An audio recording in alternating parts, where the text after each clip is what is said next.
matinale Tocsin, 7h30, 9h30, à la volée. Et je suis donc très heureuse d'accueillir Alexandre Pénas, bonjour. Bonjour Clémence. Et merci beaucoup d'être avec nous, cofondateur et rédacteur en chef de Kéros. Alors avant de rentrer dans tous les sujets, présentez-nous Kéros, ce journal qui est né en 2012.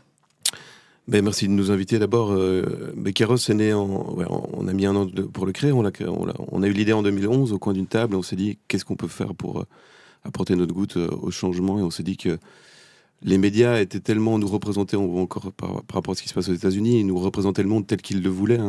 Avaient le monopole, comme dit Alain Cardo, votre célèbre sociologue, le monopole de la représentation du monde, que c'était pour nous un des outils essentiels pour essayer d'apporter le changement et notre pierre à l'édifice. Donc on a créé un journal, un bimestriel. On était tous bénévoles pendant 5-6 ans. On va le montrer en même temps. Ouais, voilà.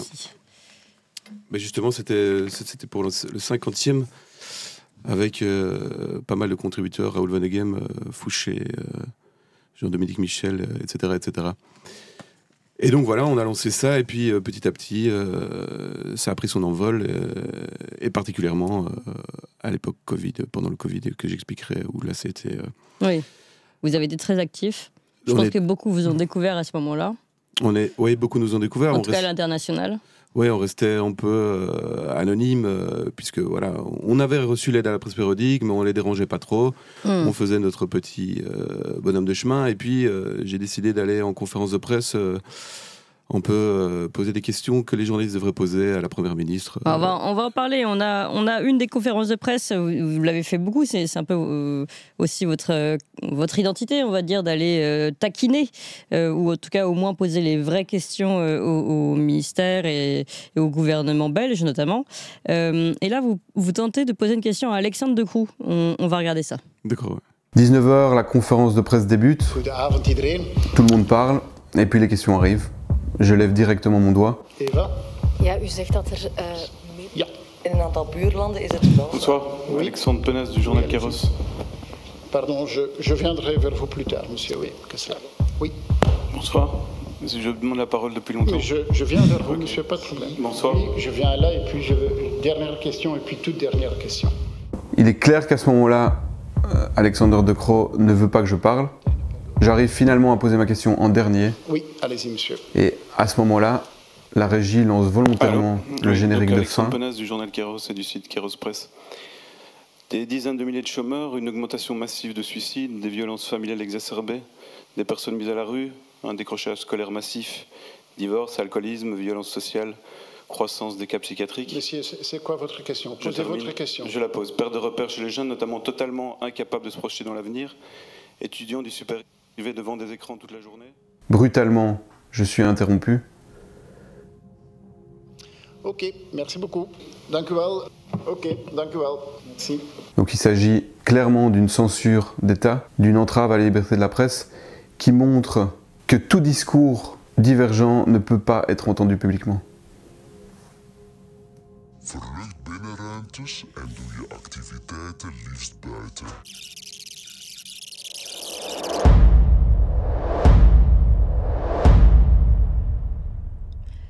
Le montage est très efficace en plus, mais on voit vraiment, alors ça c'est incroyable, Alexandre Pénas, racontez-nous. En fait, vous allez à une conférence de presse, on vous donne jamais la parole. Non. Et seulement à la fin, parce qu'ils savent que c'est la fin et qu'en fait ils vont pouvoir vous couper, donc c'était préparé. Alors. Il dit, pendant que vous prenez la parole, à ce moment-là, il diffuse un petit...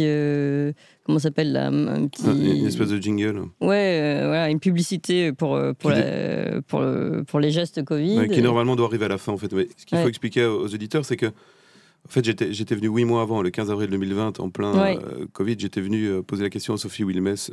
Je compare un peu ça aux habits, à la fable d'Anderson, les habits neufs de l'empereur.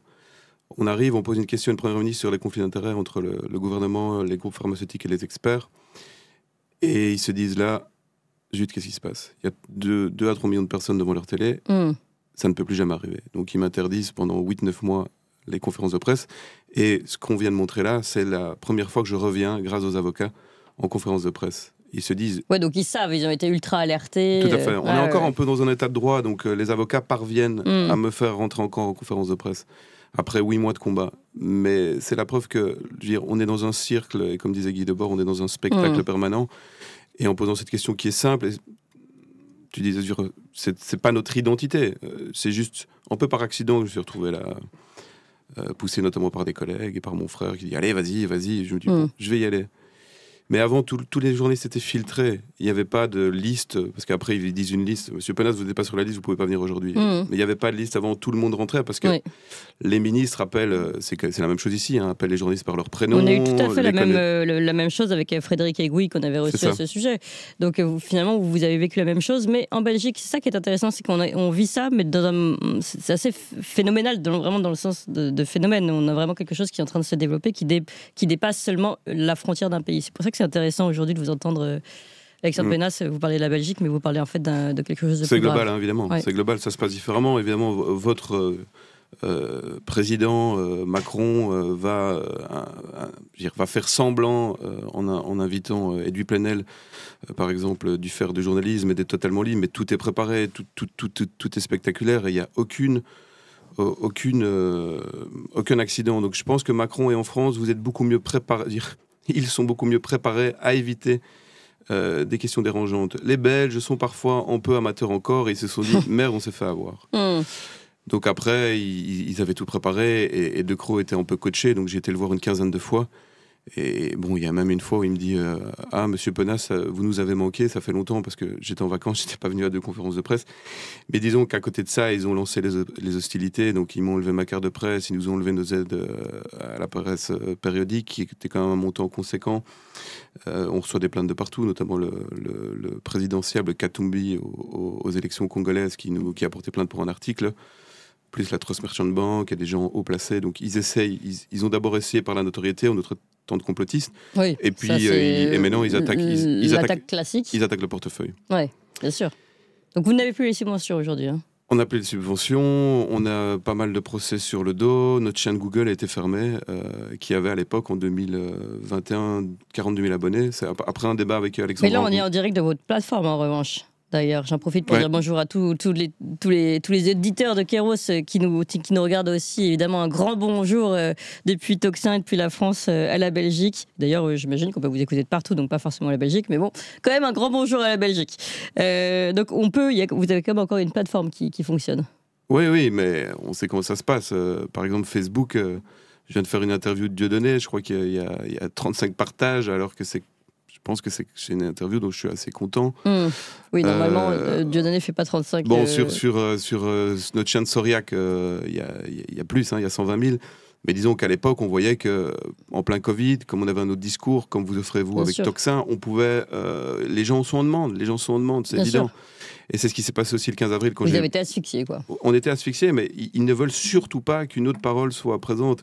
Et dans le conte d'Anderson, quand l'enfant dit « mais le roi est nu », c'est le seul à dire ça. Oui. En fait, ceux qui lui conçoivent ses vêtements lui disent « il n'y a que les sots qui verront que vous êtes nus. Les autres, les gens intelligents, verront vos vêtements. » En fait, ils nous prennent pour des sots, ils nous prennent pour des imbéciles. Et la naïveté de l'enfant... non, ils ne nous prennent pas pour des imbéciles. Ils savent très bien que vous êtes intelligents. Et oui, c'est ça. Ils veulent qu'on nous prenne pour des imbéciles. C'est d'ailleurs ça, l'insulte complotiste. Elle n'a que ça comme fonction. Bien sûr. L'insulte complotiste, c'est d'arrêter le débat et d'arrêter tout. Donc nous, on a été traités...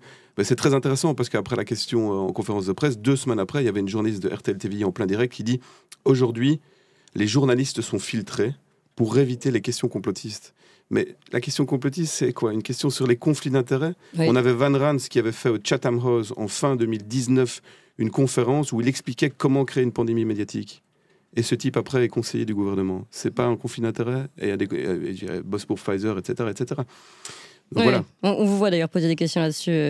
Allez, un autre passage, puisque vous avez pris, vous l'avez dit, vous avez vraiment posé des questions, vous êtes allé beaucoup plus loin sur le discours covidiste que ce que les médias mainstream ont l'habitude de le faire. Et vous avez aussi alimenté des discours pendant des manifestations. Et il se trouve que ces discours ont entraîné, comme en France, là encore, petit parallèle, une violence policière ou une surréaction policière, on appellera ça comme on veut. On regarde ça. 19h, la conférence de presse débute. Ça, c'est la même conférence de presse. On va retrouver celui-là.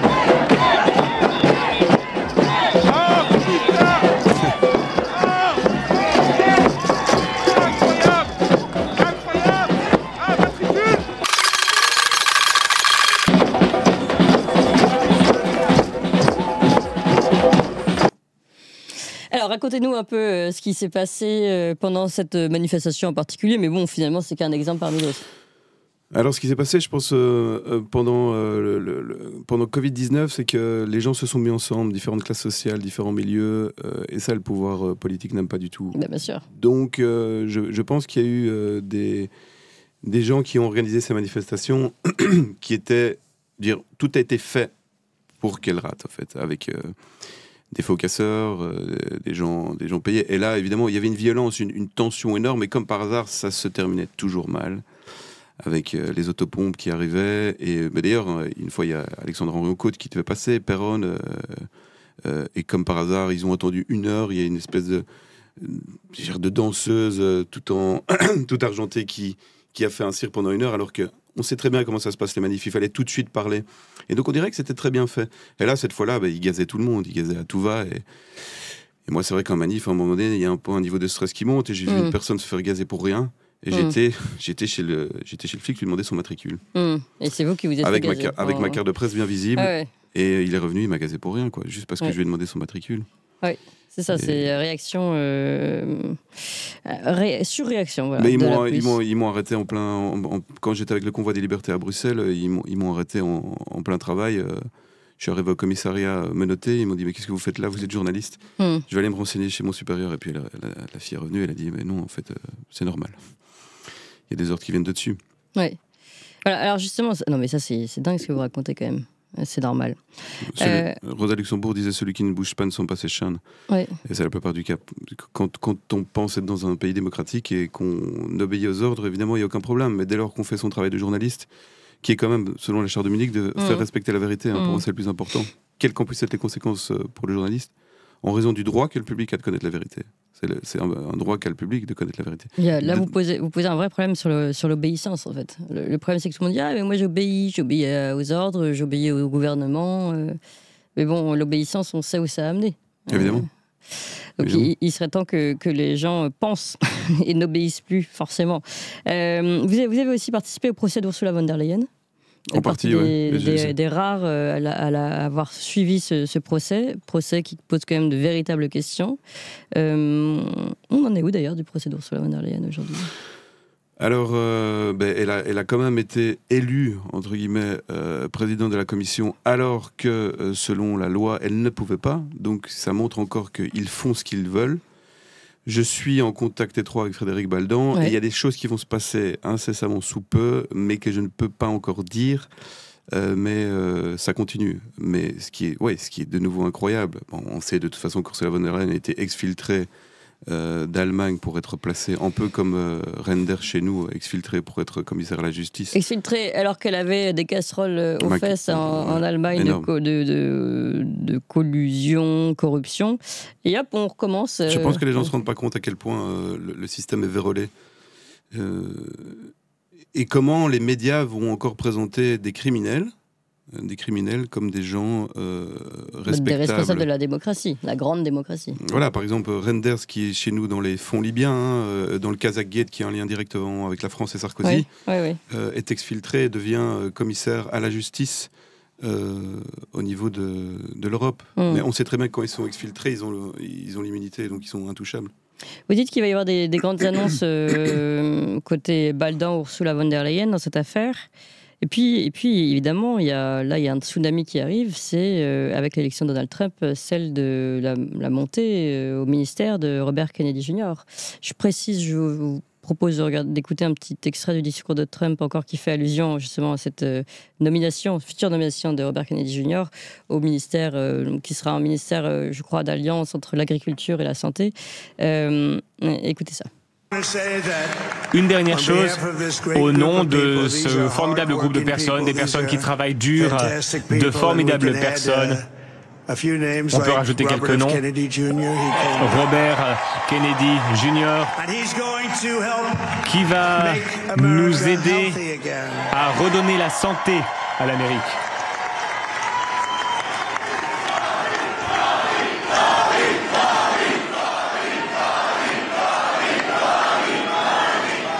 Il est super et vraiment, il souhaite faire différentes choses. On va le laisser faire. Bobby, tu me laisses le pétrole, on s'occupe du pétrole. On a plus de pétrole que tous les autres pays du monde, plus que l'Arabie Saoudite, on en a plus que la Russie. Alors Bobby, ne touche pas au pétrole. Mais à part le pétrole, fais ce que tu veux, éclate-toi. À part le pétrole, fais ce que tu veux, éclate-toi. C'est quand même assez annonciateur. Et évidemment, on sait quels sont les sujets de Robert Kennedy Jr., mais surtout, toutes ces affaires, et il a beaucoup travaillé dessus, sur la collusion de Big Pharma et ces dernières campagnes de vaccination forcée qu'on a pu vivre. Oui, il est fameux avec tous ces bouquins qu'il a écrits. Mais il faut, et j'en parlais encore avec Senta de Peut hier, qui a travaillé pour lui en Belgique, dans le pays francophone, pour Children's Health Defense. Il y a un regret, c'est qu'il s'est totalement couché devant le lobby sioniste. Et voilà, elle pourrait mieux l'expliquer. Et donc, il y a un regret. On espère que c'était juste une logique électorale pour lui permettre de passer, parce qu'il faut aussi. Et c'est comme me disait. Là, il a quand même les pleins pouvoirs sur ce qu'il veut faire. Donc ça reste une super nouvelle.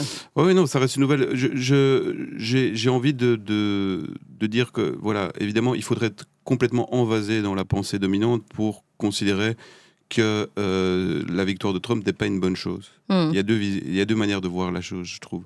Donc évidemment que c'est une bonne chose, puisque c'est quand même ceux qui ont craché sur les gilets jaunes, ceux qui ont laissé les soignants suspendus crever alors qu'avant ils les applaudissaient, ceux qui ont dévalorisé le vote contre le traité constitutionnel européen à l'époque en France, en leur disant qu'ils n'avaient pas compris ce que c'était, pour leur servir la même soupe et le voter, qui nous disent que Trump est le mauvais candidat. Donc évidemment, on ne va pas leur faire confiance à ceux qui toujours nous donnent la leçon. Donc Trump, évidemment, va porter autre chose.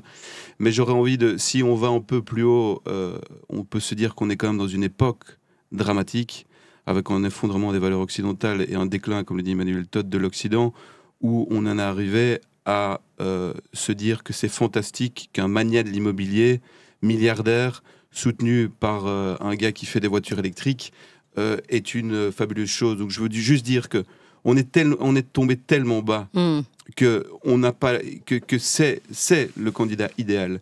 Mais c'est parce qu'on est tombé tellement bas. Dans un monde décent, il n'y aurait pas eu des Trump et des Musk. Donc je veux juste un peu tempérer et ne pas faire comme nos ennemis, entre guillemets, font, c'est-à-dire ne pas apporter un peu d'esprit critique et de tempérance. Non, mais vous avez raison d'apporter votre esprit critique. Mais c'est une bonne chose. Hein. Par rapport au monde dans lequel on est, c'est une très bonne chose. Et Robert Kennedy j'espère faire... S'il a le pouvoir de faire ce qu'il veut, ce qu'a répété Trump et ce qu'a dit Robert Kennedy Jr. dans plusieurs interviews récentes, où il dit, voilà, le président Trump m'a demandé, je le cite, de faire 3 choses. Premièrement, il veut que j'élimine la corruption, les conflits d'intérêts et le phénomène de capture d'agents, c'est-à-dire la capture des autorités de santé publique par des intérêts privés. Ouais, oui. Pour moi, c'est une excellente nouvelle. Évidemment que c'est une excellente nouvelle. Il a en tout cas intérêt à avoir une garde prétorienne autour de lui pour se protéger, parce que on sait très bien que la mafia... là, c'est Bill et Melinda Gates, Big Pharma sont capables de faire tuer des gens facilement. Donc oui, mais évidemment que je répète, heureusement que Kamala Harris n'est pas passée, mais... Si on regarde un peu plus loin, on peut se dire, je pense que l'effondrement occidental est inévitable, que ce soit Trump ou quelqu'un d'autre. Donc on ne considérait pas que c'est justement, ça on a compris, un réveil, on va dire, quelque chose qui se passe, un phénomène, et que peut-être Trump est dépassé par Trump lui-même, mais il y a une alliance justement avec un Kennedy, avec un Musk qui apporte d'autres choses, et qu'ensemble ils peuvent faire... Mais bon, de toute façon on n'est pas là pour parler de politique, mais c'est intéressant ce que vous dites. Moi, revenons à vos sujets, c'est-à-dire justement cette lutte contre la corruption, le conflit d'intérêts. Est-ce que vous pensez, j'arrive à ma question, est-ce que vous pensez que justement cette montée au pouvoir de Robert Kennedy Jr. peut changer quelque chose sur les affaires ou sur la von der Leyen, par exemple? Est-ce que vous pensez que ça peut redonner force au combat d'un Baldan, mais d'autres en fait? J'espère, c'est dur à dire, on n'a pas une boule de cristal, mais de toute façon on sait que les institutions européennes sont une création des États-Unis, et qu'il n'y a pas eu de volonté populaire et qu'il n'y a aucune Europe sociale. Bon, beaucoup, et vos compatriotes français aussi, conseillent de sortir de l'Europe. Je pense que ça ne serait pas une mauvaise chose, en tout cas si elle ne change pas. Mais ça va avoir une influence. Je me demande comment les médias occidentaux et la caste politico-médiatique, comme je l'appelle, va réagir.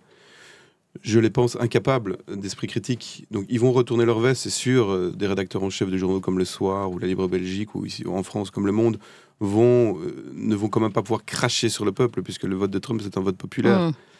Mais comment vont-ils réagir? Ils ne peuvent pas changer. Ils vont continuer dans leur présentation.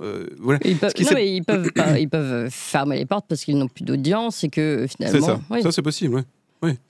Justement, ils vont continuer dans cette voie et donc ils sont déjà sans subside en Belgique, les journaux sont morts, les journaux mainstream. Oui. Je suppose qu'en France c'est pareil. Mais donc en plus avec ce qui s'est passé avec le Covid, c'est qu'ils ne peuvent pas revenir en arrière parce qu'ils pourront sinon aller devant les tribunaux. Je veux dire, ce qu'ils ont fait dans les journaux, c'est totalement scandaleux. Et en France, là c'est le summum, là, les soignants suspendus. Moi j'en ai interviewé énormément, notamment dans le Doctoton aussi, avec Cécile Maïchak. La manière dont ils les ont traités. Moi, j'ai eu des logopèdes en pleurs pendant d'interviews qui disaient mes petits patients, c'est fini, je peux plus les recevoir parce que j'ai pas un vaccin. Un vaccin dont ils viennent avouer au Parlement européen, la boss de Pfizer, parce que Bourla n'a même pas le courage de venir, qu'il ne protège ni contre l'infection ni contre la transmission. Et qu'il le savait depuis le début. Et qu'il le savait depuis le début. De toute façon, on était en phase expérimentale. J'ai posé la question à ce young global leader qui est Alexander De Croo, pote de Klaus Schwab, qui m'a dit... Donc, pardon, je précise, je ne sais pas si on l'a dit tout à l'heure, c'est le Premier ministre belge. C'est le Premier ministre belge qui m'a dit... mais pas du tout, monsieur. Il m'a menti, ça aussi, un jour, on portera plainte. Il m'a dit, nous ne sommes pas en phase expérimentale. Je lui ai demandé s'il connaît des grands scientifiques de l'époque qui n'étaient pas dans le discours dominant. Il m'a dit, non, monsieur, nous ne travaillons qu'avec des gens sérieux. Ces gens sont des machines comme Trudeau, comme Macron, et donc j'espère que... Des machines à mensonges. Des machines à mensonges. Et j'espère que l'élection de Trump va pouvoir créer un électrochoc. Mais je pense qu'on va d'abord subir économiquement, ça va être violent d'ailleurs. Même Trump l'a dit aussi, les importations européennes, on va mettre des taxes dessus. C'est Aldo Serrand qui expliquait que... Mais réveillons-nous de notre côté. Réveillons-nous. Mais je pense qu'il faut ça. Il faut ça. Il faut toucher le fond pour pouvoir rebondir. Et comme la métaphore de la grenouille, peut-être que l'eau n'est pas encore trop chaude.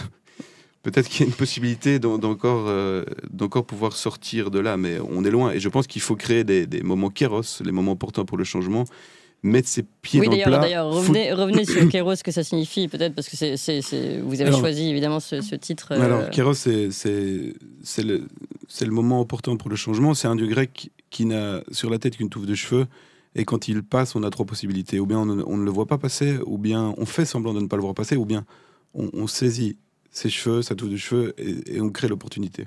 Je trouve que c'est une belle métaphore de notre rapport aux médias, puisque la plupart des gens ne voient pas ce qui se passe. Ils sont dans leur réalité. Ils collent au monopole de la représentation du réel des médias. Il y en a d'autres qui préfèrent... Et Dieu sait qu'on a vu à quel point justement cette représentation du réel du média est une auto... Tout à fait, c'est une fausse réalité. Mais qui est la vraie réalité pour ceux qui sont scotchés à BFM TV ou à RTL TVI. Il y a les autres qui ne veulent pas voir parce que c'est violent. Moi, à la base, je suis psy, je ne suis pas journaliste. Et donc, je sais que prendre la réalité dans la gueule, alors qu'on est depuis 30, 40, 50 ans persuadé que il y a eu le 11 septembre, qu'on est dans des États démocratiques, que l'homme a été sur la Lune, ça va vraiment valoir et des choses comme ça. De toute façon, même si on n'est pas d'accord avec ça, il faut du débat. Il faut du débat, mais il y a plus. Ce qu'il voulait surtout, c'est qu'il n'y ait plus de débat. Et moi, je dis pas qu'on a la vérité. C'est pour ça qu'il y a même des gens, des lecteurs de Kéros, qui en pleine émission, en plein direct, étaient en visio en tant qu'invités pour donner leur avis. Et hop, on sortit une affiche Kéros comme ça. Il faut essayer de tous les moyens possibles de faire des incursions dans le réel, comme j'appelle ça. C'est ce qui s'est passé en conférence de presse, une incursion dans le réel, où si ça n'avait pas été en direct, excusez-moi, ils n'auraient pas été embêtés. Bah oui. Mais comme c'était en direct, il y a plein de gens qui, au moment même, se sont dit... Ils n'ont plus été, comme disait Guy Debord, seuls, parce que Guy Debord disait la télé, réunir le séparé. Ma question leur a permis... Et c'est une question simple, je veux dire, les conflits d'intérêts, tous les journalistes devraient demander ça. Cette question leur a permis de se dire... En fait, oui, ils mentent tous, et ils le savent. Moi, j'avais le ministre des classes moyennes à côté de moi qui m'a dit « T'es fier, petit con ?» Oui, génial. Après avoir posé une question, « T'es fier, petit con ?» C'est le ministre des classes moyennes, Clarinval. Et donc, il y a une autre photo où on les voit, à ma première question, ils sont 7 derrière moi, avec un regard de 1. Donc, il y a les responsables de com, les responsables de... Super, merci. Et ils ne veulent surtout pas ça. C'est pour ça que Tocsin fait un travail fantastique. Mais quand vous allez être trop nombreux, quand vous allez avoir trop de personnes qui vous suivent, ou que vous allez aller dans un... Trop dangereux, ou que vous allez choper Macron au Parlement européen, des choses comme ça, parce que là, il y a encore moyen de l'avoir, ils vont se dire, oula. Parce qu'on va toucher alors des gens qui, nécessairement, ne sont pas un public averti. Parce que la plupart des gens qu'on touche encore maintenant, c'est des gens qui vont vers nous. Ils font le pas. Quand nous allons vers eux, moi, parfois, j'ai fait des interviews, je me dis, mais si ça passait au journal parlé de RTBF, ou à 19h à Grande Antenne, mais je crois encore que ça réveillerait énormément de gens. Ce qui s'est passé quand j'ai posé ma question, il y a des gens qui m'ont dit, j'imagine la scène un peu comme dans un film, j'étais avec mon plateau, je suis instituteur, j'attendais de savoir à quelle sauce ils allaient nous manger, et puis la télé était à mon dos, j'allais chercher du café, et j'ai entendu la question, et je me suis dit, qu'est-ce qui se passe Qu'est-ce qui se passe? Un réveil dans l'heure réelle. Un réveil dans l'heure réelle qu'ils attendaient. Donc ça veut dire qu'il y a encore, je pense qu'il y a encore beaucoup de gens qui attendent ça. Et c'est nous qui devons trouver le moyen d'aller vers eux, parce qu'ils ne viendront pas tout seuls chez Tocsin ou chez Kéros ou chez... Ça c'est vrai, vous avez raison. Intervention dans le réel, justement dans cette réalité séparée malheureusement, dans ce simulacre qu'on nous verse comme étant la réalité malheureusement, mais qui pour le moment est vainqueur sur le narratif. Mais bon, c'est intéressant aussi, Alexandre Pennas, je trouvais l'alliance de Kéros et de Tocsin, même les noms des médias. Kéros, justement, ce moment qu'il faut savoir saisir. Tocsin, nous appelons, c'est un moment important aussi quand on sonne le Tocsin. C'est un très chouette nom aussi. Nous appelons à nous réunir en disant attention, il y a quelque chose de grave qui se passe. Finalement, c'est un peu ça. Avec dans les deux cas quelque chose qui peut être positif, c'est-à-dire si on saisit le moment, Kéros, si Tocsin, on sait se réunir, si on comprend qu'il se passe quelque chose, c'est déjà un moment où on va se mettre à combattre et on ne va plus assister passivement. On est assez accordé sur, je trouve, sur les noms et le message évidemment qu'on veut passer à travers nos médias. Et il faut aussi que les auditeurs, les spectateurs ne soient plus passifs. Voilà, ils peuvent nous mandater pour être journalistes, disons, mais il faut qu'eux-mêmes se fassent les relais partout. C'est-à-dire, j'ai écouté une émission de Tocsin, ils disent ça. Dans les dîners de famille, on met les pieds dans le plat, au boulot. Il ne faut plus avoir peur. C'est ce que Foucault appelait la parésia, c'est la capacité, l'art de dire la vérité. Moi, j'entendais encore quelqu'un qui me disait, j'ai entendu des effets secondaires du vaccin au travail, mais j'ai rien dit. J'ai rien dit parce que... Mais oui, dis-le. N'aie plus peur d'être tout seul à penser contre les autres. Parce qu'à un moment donné, il va y avoir une étincelle dans le cerveau et d'autres vont peut-être se dire, au fait... C'est un peu dans le film Network quand il dit, c'est un documentaire, un film où le gars présente le journal parlé et tout à coup il dit, mais en fait j'en ai marre de jouer ce jeu. Et il parle à ses auditeurs, il dit, mais réveillez-vous, ouvrez vos fenêtres, dites que vous en avez marre. Et alors il y a le standard qui dit, mais c'est pas possible, il y a un truc qui est en train de se passer, l'audience est en train de monter à fond et on nous annonce qu'il y a plein de gens dans la rue qui sont en train de gueuler, on en a marre. C'est pour ça aussi que McKinsey met en place des applaudissements pour les soignants. Parce qu'ils savent très bien qu'ils vont contrôler la manière dont on va réagir et remercier et penser le réel. Mais on revient sur le roi est nu. Quand l'enfant commence à le dire, les autres commencent à ouvrir les yeux après. C'est ça, en fait, il faut le premier qui le dit. Une fois que c'est dit, et cette histoire de dîner, vous avez raison. Très souvent, moi j'ai eu ça, mais pour d'autres médias, maintenant c'est Tocsin, mais l'idée est la même. Les gens venaient me voir à la fin du dîner, tu sais, je t'écoute. Tu sais, mais machin, on ne dit pas tout fort et tout. Oui, puis j'aime bien Papacito aussi. Enfin, mais c'est pas possible. Et la femme qui l'engueule parce qu'il faut, les femmes sont un peu plus prudentes parfois que les hommes. Non, elles étaient plus courageuses. Oui, ça dépend. Parfois plus. Oui, tout à fait, vous avez raison. Bref, dans cette scène, c'était ça. Et là, on est là, mais c'est pas possible. Pourquoi t'as honte de ce que tu es et de la vérité, finalement. Et s'il osait le dire, et que d'autres, en fait, faisaient la même chose, et ben, ils se rendraient compte qu'ils sont majoritaires. Et on est dans ce phénomène majoritaire, en fait. Les gens sont toujours rassurés d'être dans la majorité. Évidemment, c'est un phénomène psychologique, mais tu connais peut-être l'expérience de H, avec ces sujets qui doivent montrer des lignes dont l'une est beaucoup plus courte que l'autre. Oui, et personne n'ose le dire. Le 10e qui passe après les comparses, pour la plupart, n'ose pas le dire. Il y a aussi l'expérience où ils se lèvent alors qu'il n'y a aucune raison de se lever. Donc, moi, j'ai fait psychosocial, donc ça m'intéresse énormément, ce domaine-là. Mais donc, pour casser ça, il faut parler. Il n'y a que ça. Et parler à des gens aussi qui ne sont pas prêts à l'entendre, ou d'autres qui se disent, tiens, tout le monde pense, je vais rien dire parce que tout... C'est ça. Mais je pense qu'à un moment donné aussi, regarder sans rien faire, c'est de la complicité. Oui, on est d'accord. Moi, j'ai la banalité du mal, Hannah Voilà, Arendt, c'est ça. Un ponte, chef de service d'un hôpital, qui me dit, je vais pas le citer ici, mais il me dit, écoute, j'adore Kéros, ça m'inspire, mais j'en ai parlé une fois, on m'a tapé sur les doigts, on m'a insulté, donc je ne le ferai plus jamais. Oui. Mais quoi? Mais qu'est-ce que tu risques en plus? T'es pensionné, quoi. Il était chef de service. Bon, il y a des francs-macs et tout, mais... Donc, je pense qu'il faut sans cesse répéter qu'il faut casser leur spectacle. Je conseille d'ailleurs le commentaire sur la société du spectacle de Guy Debord, qui est... vous serez d'accord avec notre chroniqueur précédent là-dessus. Nous, sur le côté, je le savais, il fallait pas le dire. Bon, évidemment, il y a les soignants qui n'ont rien dit. Et puis, nous, on a vu des rédacteurs en chef, peut-être pas le citer, d'un certain journal du dimanche, réalisé et annoncé sur le plateau de CNews. Ah non, mais en fait, on savait ce qui se passait. On savait qu'on nous mentait. Mais on n'avait pas le droit de le dire, on ne pouvait pas le dire. Bah si, tu pouvais le dire. Nous, on l'a fait. Et d'autres médias l'ont fait. Alors oui, ils se sont pris tous les noms. Oui, ils ne sont pas subventionnés ou plus subventionnés pour vous. On ne pourra pas être invité dans tous les dîners mondains comme eux, comme dit au bon tweet. Mais on l'a dit, c'était possible de le faire. Faut pas dire que c'était pas possible. Il vaut mieux... Voilà, tout le monde ne pense pas qu'il vaut mieux mourir debout que de vivre à genoux. Ils aiment vivre à genoux. Ce que nous a quand même montré le Covid, c'est qu'il y a encore pas mal de collaborations. Oui. Moi, je suis sûr qu'il y aurait eu le contexte. On m'aurait fusillé en rue ou d'autres. J'ai vu des ministres, notamment le ministre Van den Broek de la Santé, qui avait été accusé dans le procès Augusta à l'époque d'avoir quand même brûlé 5 millions de francs belges. Donc, il a dit comme ça à la télé, j'ai brûlé 5 millions de francs belges. Et on l'a laissé tranquille. Oui.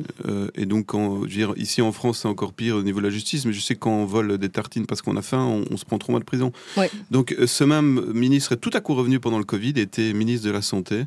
On sait qu'il traîne dans des trucs. Et j'ai senti, il était avec sa grande gabardine là, en sortant de la conférence de presse, d'un lieu dit qu'on appelle le bunker d'ailleurs.